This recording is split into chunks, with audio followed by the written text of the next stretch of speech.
Hello friends, welcome back to my channel. आज हम पढ़ेंगे कि एलोजेनिक और ऑटोजेनिक सक्सेशन कैसे होता है और क्या होता है। तो चलिए स्टार्ट करते हैं। और ये दो तरीके का होता है।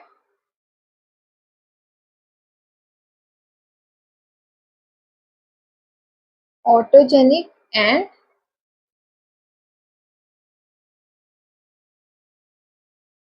एलोजेनिक। तो आज हम पढ़ेंगे, क्या पढ़ेंगे, और कॉजेज ऑफ सक्सेशन। तो कॉजेज ऑफ सक्सेशन दो तरीके का होता है। एक होता है ऑटोजेनिक सक्सेशन और एक होता है एलोजेनिक सक्सेशन। ठीक है। ऑटोजेनिक सक्सेशन क्या होता है कि changes brought within the community is called the autogenic succession। किसी भी कम्युनिटी के अंदर जो चेंजेस होते हैं उसको बोलते हैं ऑटोजेनिक सक्सेशन। ठीक है। And what is the allogenic succession? Allogenic succession जो है वो विद इन कम्युनिटी नहीं होता है, वो आउटसाइड द कम्युनिटी होता है। ठीक है। ऑटोजेनिक सक्सेशन फिर से मैं बता देती हूँ। ऑटोजेनिक सक्सेशन क्या होता है? It changes brought within the community is known as the autogenic succession, and what is the allogenic succession? Changes brought outside the community is known as the allogenic succession। and primarily मतलब शुरुआत जब होगा उसका तो वो outside the community ही होगा। किसका? Allogenic का। और विद इन कम्युनिटी हुआ तो वो ऑटोजेनिक सक्सेशन होता है। और इन दो टाइप को क्या बोलते हैं? Cause of succession. तो कॉज ऑफ सक्सेशन दो तरीके का है, एक है ऑटोजेनिक, एक है एलोजेनिक। ठीक है। चलिए नेक्स्ट आते हैं। है स्टेजेस ऑफ सक्सेशन। यहाँ हमने कॉजेस पढ़ लिया, अब हम पढ़ेंगे स्टेजेस ऑफ सक्सेशन। कि सक्सेशन के कितने स्टेज हैं। ठीक है। सक्सेशन के कितने स्टेज हैं? तो स्टेजेस ऑफ सक्सेशन क्या है?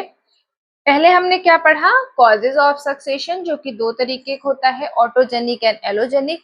देन आता है स्टेजेस ऑफ सक्सेशन, जिसमें 7 स्टेज है किसके? सक्सेशन के। फर्स्ट वन इज है न्यूडेशन, फिर दूसरा है इन्वेशन, तीसरा है एसेसिस, एक्सिस के बाद चौथा क्या है? Aggregation, then competition, then reaction, then stabilisation. अब एक वन बाय वन हम पढ़ेंगे कि what is the nudation, what is the invasion, सारी चीजों को। ठीक है। चलिए, तो सबसे पहले हम बात करते हैं कि न्यूडेशन क्या है। ठीक है। सबसे पहले हम क्या पढ़ेंगे? न्यूडेशन क्या है।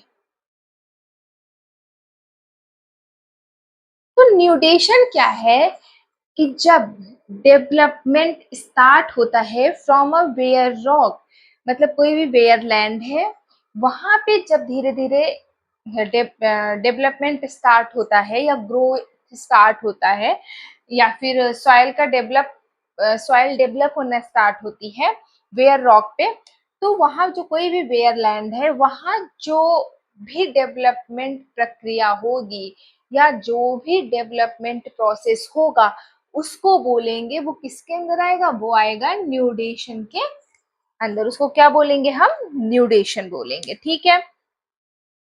दूसरा आता है इन्वेशन।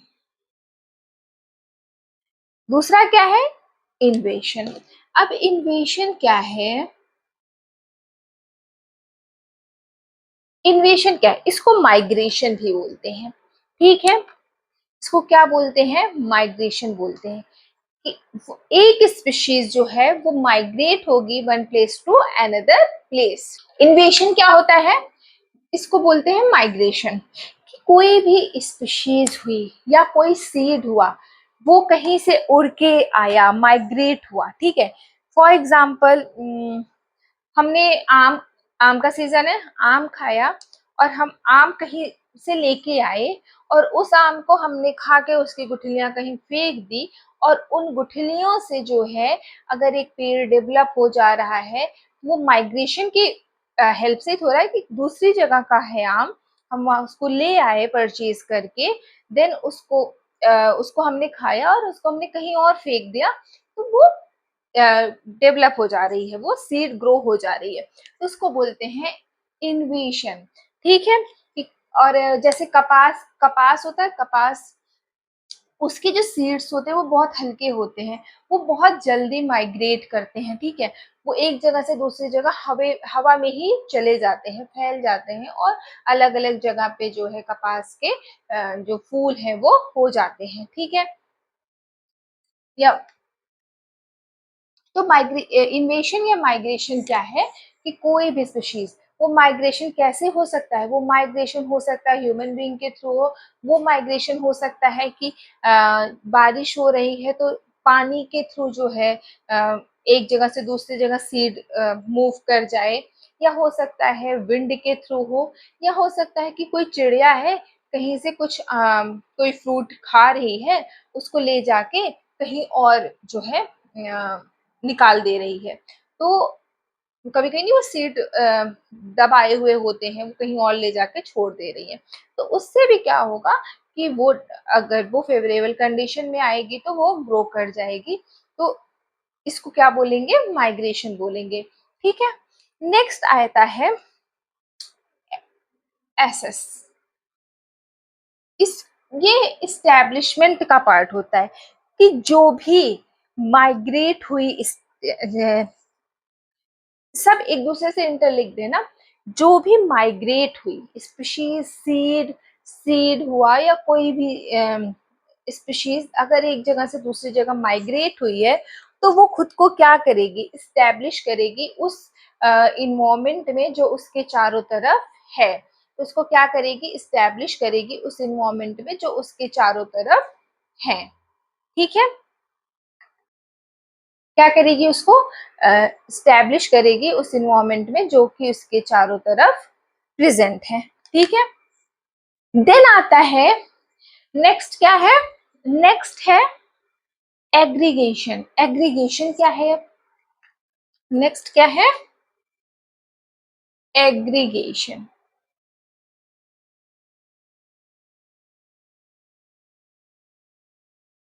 एग्रीगेशन क्या है, एग्रीगेशन मतलब होता है कि कोई स्पीशीज जो वहां पे डेवलप हो गई, तो वहां पे ना उस पूरे एरिया में अपने आप को बहुत ज्यादा डेवलप कर ले रही है। ठीक है।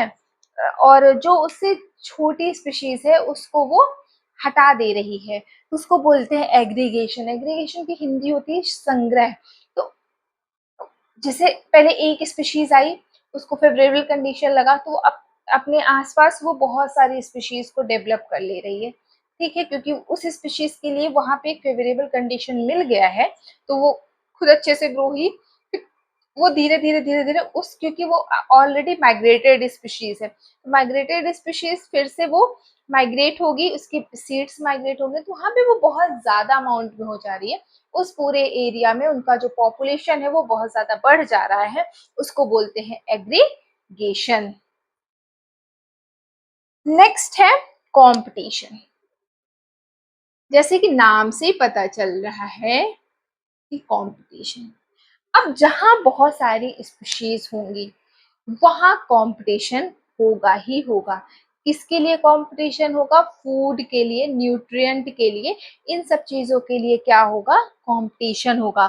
ठीक है। जहां पे भी स्पीशीज का पॉपुलेशन बहुत बढ़ जाएगा तो वहां पे कंपटीशन ऑटोमेटिकली अकर होगा।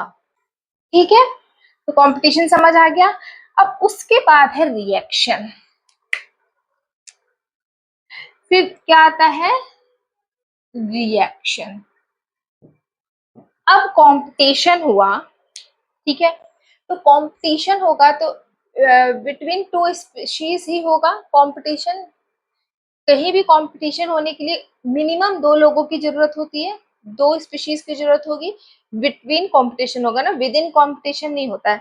तो बिटवीन कंपटीशन होने के लिए जब होगा, कंपटीशन होगा टू स्पीशीज में, तो जो स्पीशीज ज्यादा न्यूट्रिएंट ले लेगी, ज्यादा वाटर, ज्यादा रिसोर्सेज जो ज्यादा कंज्यूम करेगी, ज्यादा ऑक्यूपाई करेगी, उसको उसका रिएक्शन क्या होगा कि वो अपने आप को ज्यादा स्टेब्लिश कर लेगी उस पर्टिकुलर एरिया में, वो ज्यादा स्टेब्लिश हो जाएगा। तो उस होता है वो है रिएक्शन कि वो अपने आप को ज्यादा स्टेब्लिश कर लेगी। ये तो था रिएक्शन कि वहां वो स्पीशीज ज्यादा होगी। नेक्स्ट आता है स्टेबलाइजेशन।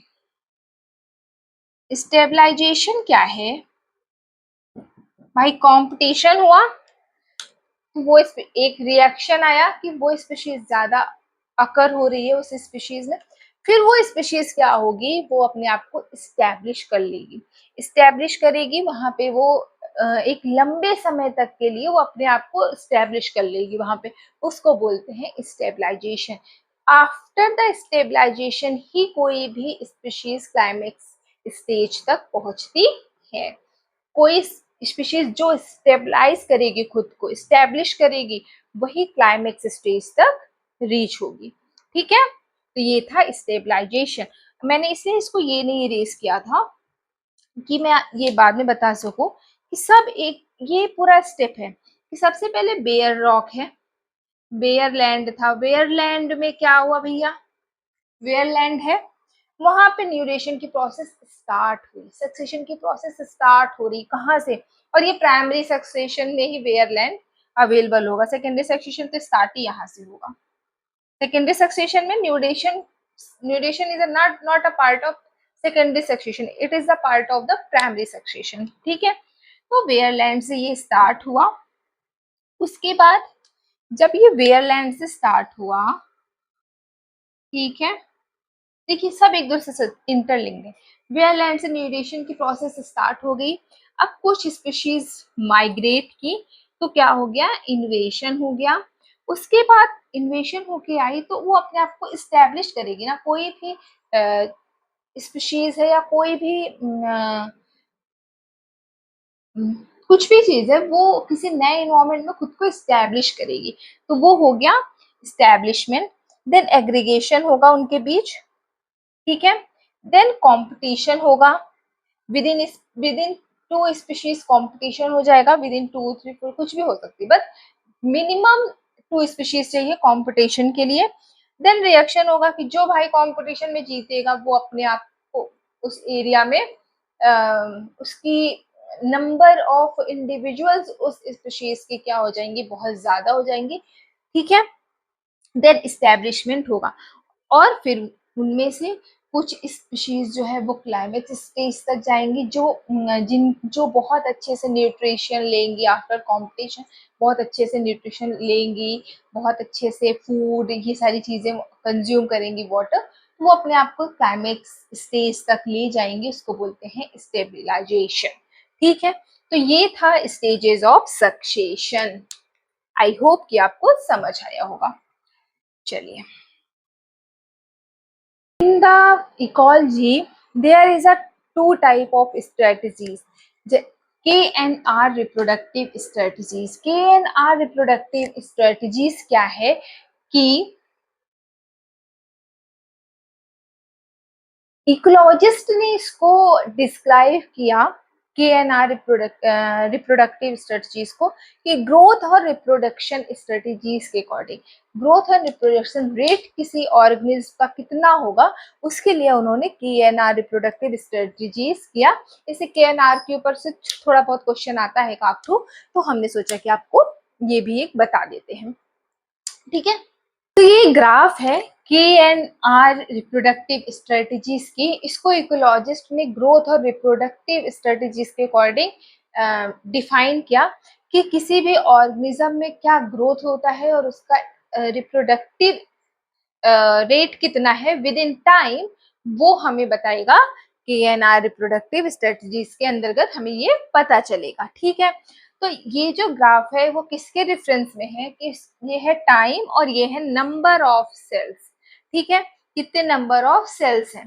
ठीक है, अब ये टॉप पे क्या हो गया, कैरिंग कैपेसिटी के, और जो स्लोप बन रहा है वो क्या है, आर है। क्यों, क्योंकि आर जो डिफाइन कर रहा है वो slope of the line representing exponential growth, क्योंकि ग्रोथ पैरेलल नहीं हो सकती है, ग्रोथ एक बराबर नहीं हो सकती है। ग्रोथ जो है कभी भी पैरेलल नहीं होगी ना, सेम रेट में ग्रोथ नहीं होगी। ग्रोथ कैसी होगी कि कोई भी आज 5 साल का है, फिर 10 साल का होगा, फिर 20 साल का होगा, फिर 30 साल का होगा, तो वो ग्रोथ जो है वो हमेशा इंक्रीज रेट में होगी। हमेशा क्या होगा, जो ग्रोथ होगा वो कैसा होगा, इंक्रीजिंग रेट में होगा। देखिए ग्रोथ कैसा है, इंक्रीजिंग रेट में है। बट जो कैरिंग कैपेसिटी है, कैरिंग कैपेसिटी मतलब मान लीजिए कोई स्पीशीज है, ठीक है, वो ग्रोथ कर रहा है, वो 100 ईयर्स तक है, तो उसके बाद अ, मतलब कोई भी एक लाइफ स्पैन जो होती है किसी भी स्पीशीज का या किसी भी एनिमल का, वो क्या होता है कि उसका जो ग्रोथ का रेट होता है वो एक अ, एक टाइम के बाद, एक टाइम पीरियड के बाद वो कांस्टेंट हो जाती है कि अब उसमें कोई चेंजेस नहीं होंगे। ठीक है, तो मान लीजिए कोई 100 साल जी रहा है, तो उसमें उसकी जो ग्रोथ होगी वो कितनी होगी, 40 साल, 20 साल, 30 साल। हर उसकी ग्रोथ जो है एक टाइम के बाद, एक टाइम ऐसा आएगा कि जब उसकी ग्रोथ क्या होगी, कांस्टेंट हो जाएगी।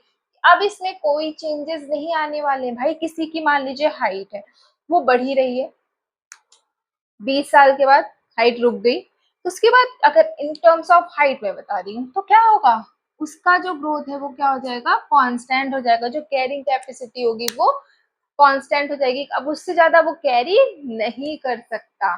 ठीक है, ये है के एन आर रिलेशनशिप एंड के आर आर रिप्रोडक्टिव स्ट्रेटजीज। और एक चीज आपको बताती हूँ मैं कि जो आर है ना, आर जो है वो वीक या फिर आप कहिए जो स्मॉल एनिमल्स होते हैं या क्रिएचर्स होते हैं उनके लिए है, क्योंकि वो इस्टेब्लिशमेंट तक जाते ही नहीं है, वो एक पैरेलल स्टेज में आती ही नहीं है। जैसे मान लीजिए मक्खी है, तो उसका कोई लाइफ स्पैन नहीं है कि वो बहुत बहुत ज्यादा टाइम के लिए सरवाइव करेगी। ठीक है, तो उनका लाइफ स्पैन बहुत कम है, वो बहुत जल्दी ग्रोथ भी उनकी हो जाती है, वो बहुत कम दिनों के में ही बड़े हो जाते हैं, और उनकी लाइफ स्पैन भी बहुत कम होता है, कोई भी वीक या स्मॉल क्रिएचर्स की अगर हम बात करें। और के जो होता है वो स्ट्रॉन्ग के लिए होता है, मतलब कि जिनकी लाइफ स्पैन ना बहुत लंबी होती है, जैसे ह्यूमंस जो होते हैं या फिर एलिफेंट है, तो ये सारी की जो लाइफ स्पैन होता है ना वो बड़ा लंबा होता है।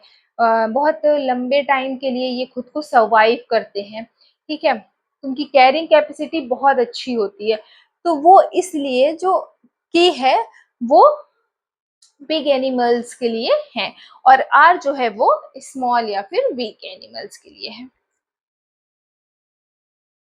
आई होप कि आपको ये समझ आ गया होगा।